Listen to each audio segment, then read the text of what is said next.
मकर संक्रांतीचा सण हा धार्मिक आणि सांस्कृतिकदृष्ट्या खूप महत्त्वाचा मानला जातो.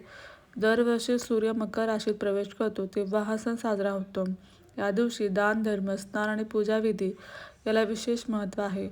मात्र यावर्षी मकर संक्रांतीच्या तारखेबद्दल थोडा गोंधळ निर्माण झाला आहे. तसेच यावर्षी मकर संक्रांतीला एकादशी तिथीचा योग जुळून आला आहे.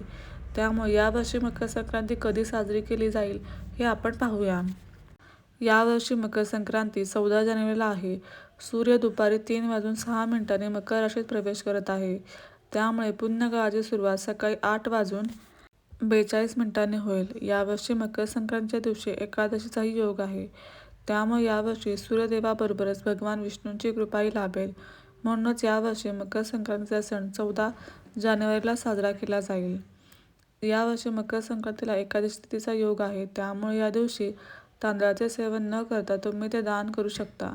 त्यानंतर तुम्ही 17 जानेवारी शनिवारी खिचडी बनवून खाऊ शकता आणि खिचडीचे दान पुण्यही करू शकता.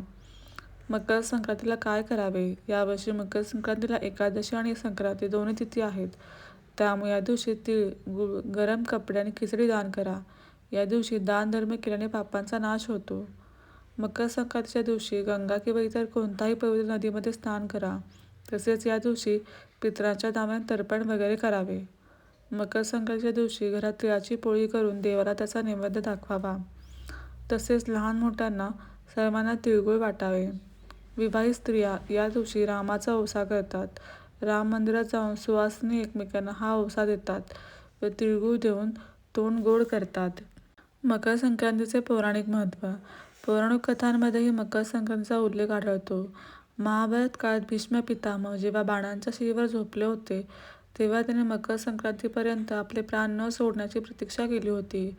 भीष्म पितामह यांनी मकर संक्रांतीच्या दिवशीच आपले प्राण त्यागले होते. मकर संक्रांती उत्तरायण हा काळ खूप पुण्यदायी मानला जातो.